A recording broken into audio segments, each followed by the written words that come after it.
Assalamualaikum warahmatullahi wabarakatuh. Kembali lagi dengan Trigama Bimbingan Belajar.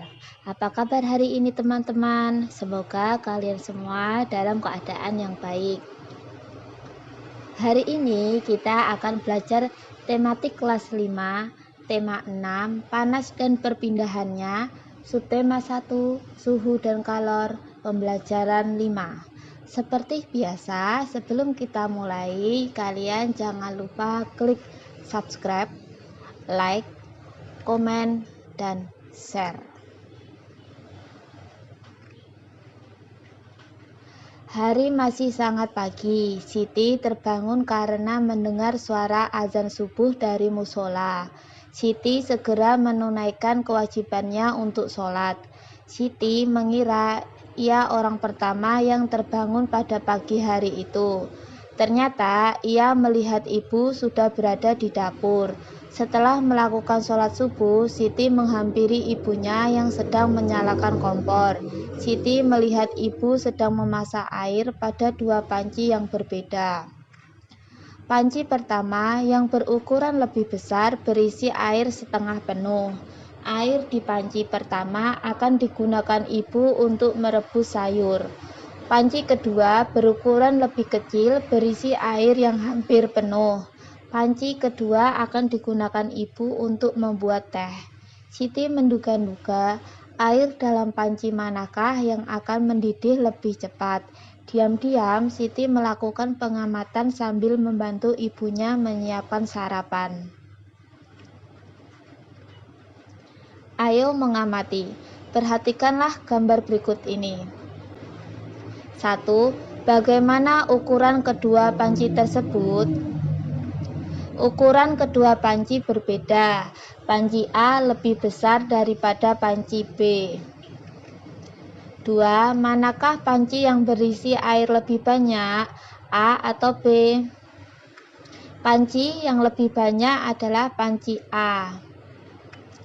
3. Jika kedua panci berisi air itu dididihkan, panci manakah yang akan memerlukan waktu lebih lama untuk mendidihkan air di dalamnya?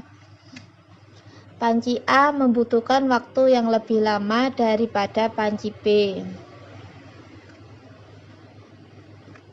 4. Mengapa?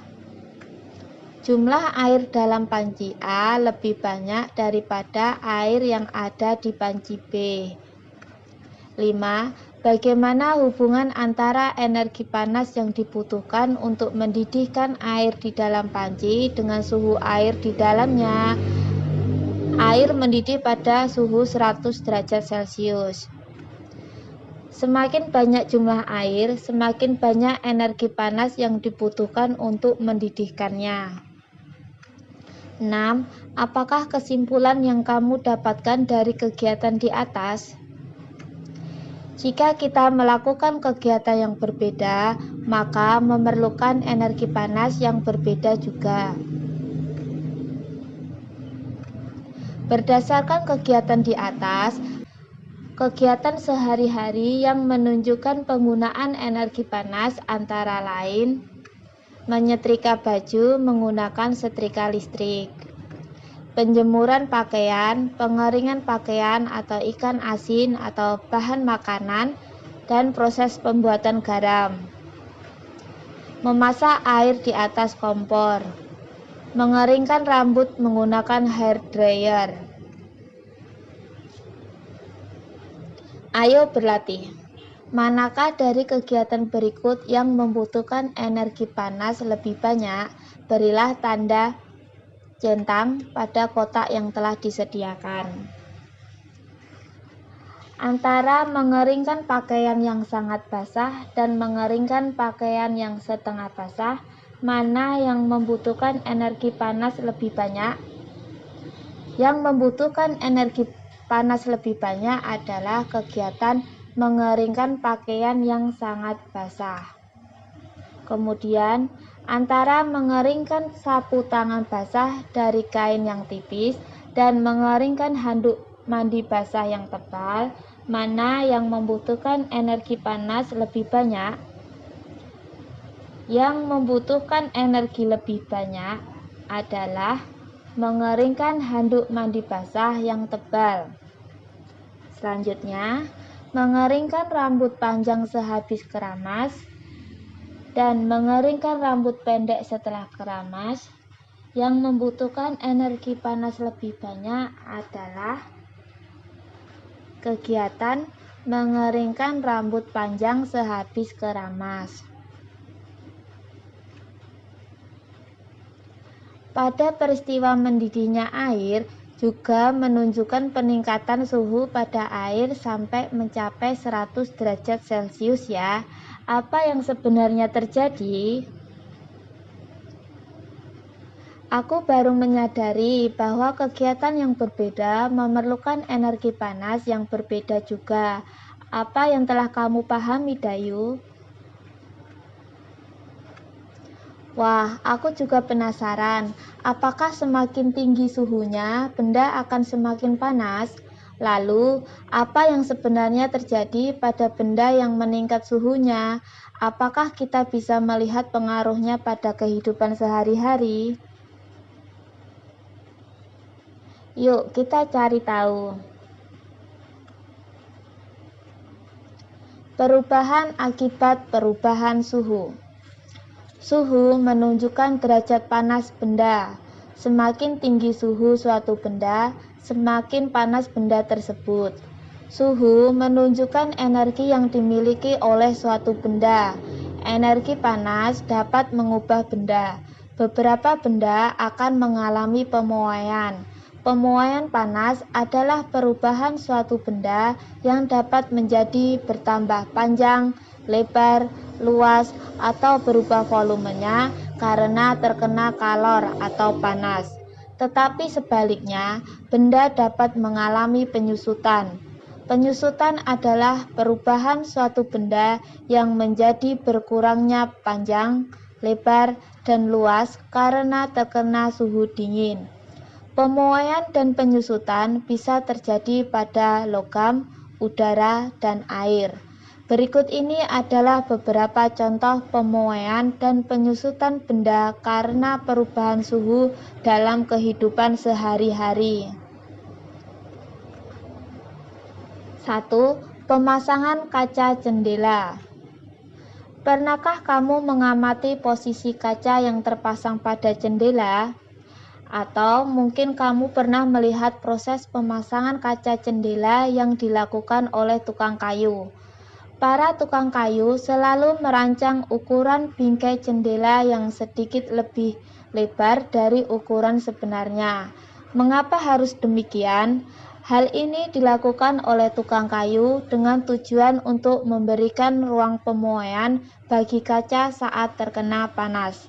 Jika bingkai jendela tidak diberi ruang pemuaian, maka ketika terkena panas akan mengakibatkan kaca menjadi retak atau bahkan pecah. Selain itu, untuk menghindari keretakan kaca saat ada bunyi yang menggelegar seperti ketika ada petir atau bunyi keras lainnya. 2. Ban sepeda atau ban motor dan mobil. Tahukah kamu apa yang terjadi ketika kamu memompa udara terlalu banyak ke dalam ban sepedamu? Jika ban sepeda motor, dan mobil diisi udara terlalu banyak, maka ban akan mengeras dan menjadi tidak nyaman dikendarai. Selain itu, mengisi udara terlalu penuh ke dalam ban sepeda atau mobil akan membahayakan pengemudinya. Ban yang diisi terlalu banyak udara dapat meletus dan dapat mengakibatkan kecelakaan. Hal ini disebabkan karena udara di dalam ban dapat memuai karena panas. 3. Kawat atau kabel listrik dan telepon. Apakah kamu memperhatikan bahwa kawat atau kabel telepon dan listrik terlihat mengendur dan tidak tegang? Hal ini dilakukan dengan tujuan agar kawat atau kabel tidak putus pada malam hari ketika mengalami penyusutan. Selain itu, agar kawat atau kabel tidak putus jika tertimpa pohon yang tumbang. 4. Pemuaian yang terjadi pada gelas kaca. Pernahkah kamu melihat sebuah gelas kaca yang tiba-tiba pecah atau retak ketika dituangi air panas? Hal ini terjadi karena adanya pemuaian yang tidak merata pada bagian gelas.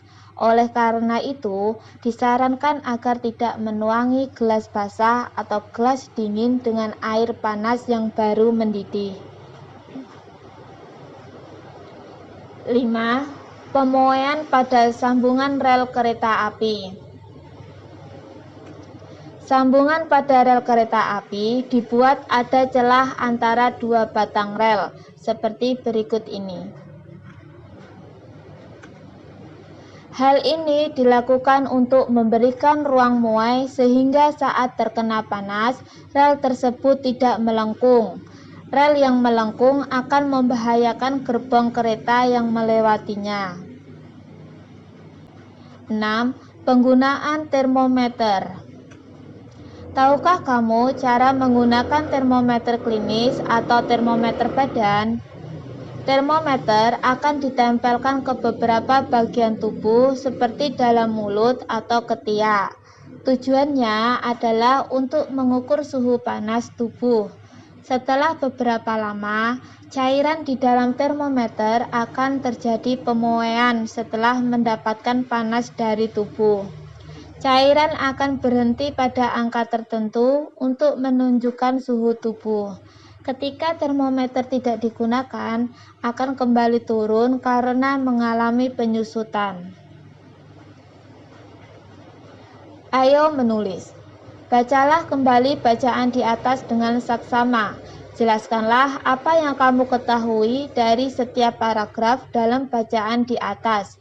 Apa yang kamu ketahui tentang isi sebuah paragraf merupakan gagasan utama pada paragraf tersebut.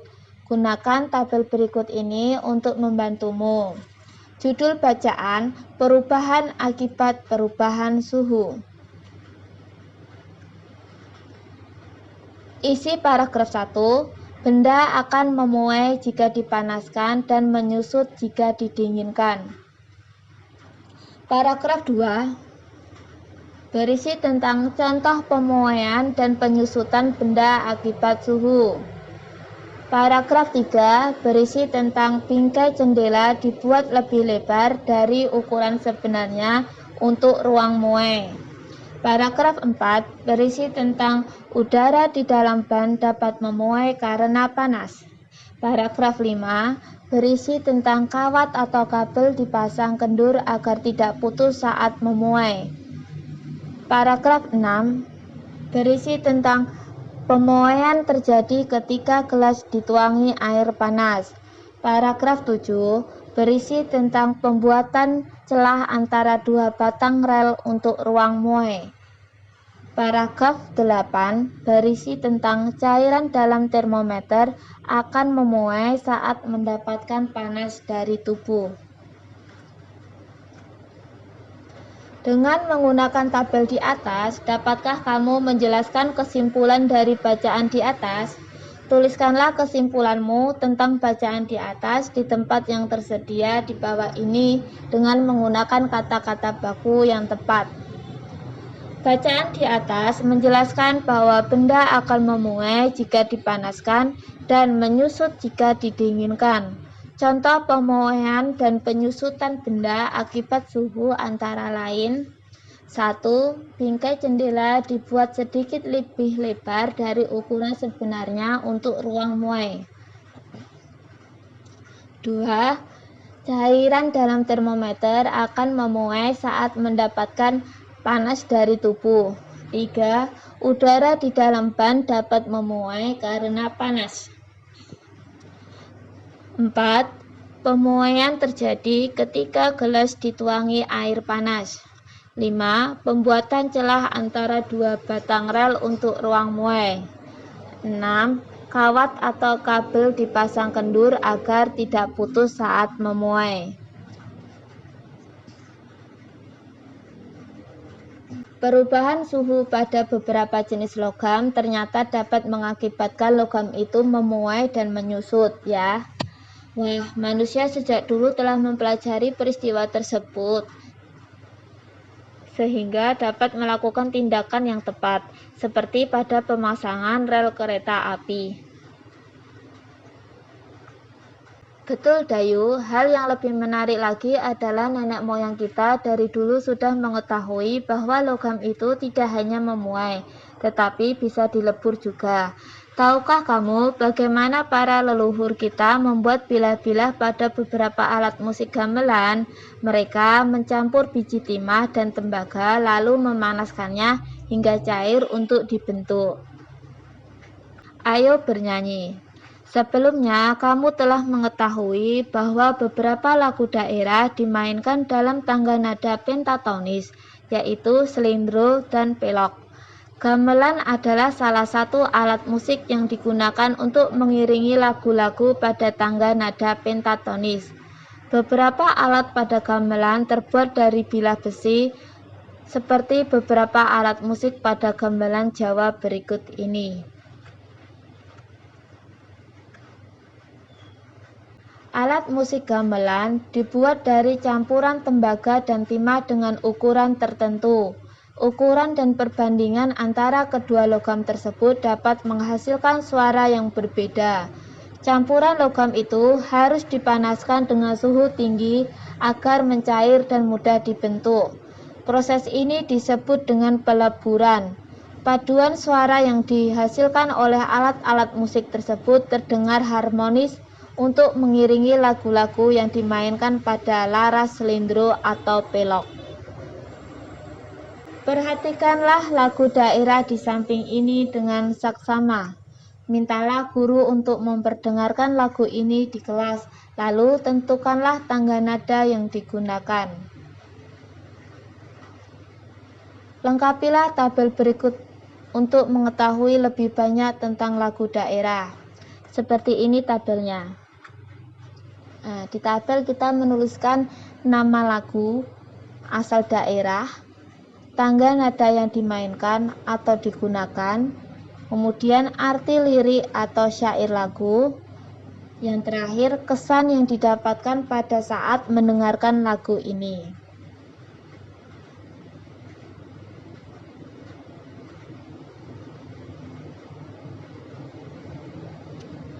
Cukup di sini pembelajaran hari ini. Semoga video ini bisa bermanfaat dan menambah semangat teman-teman dalam belajar di rumah. Terima kasih. Wassalamualaikum warahmatullahi wabarakatuh.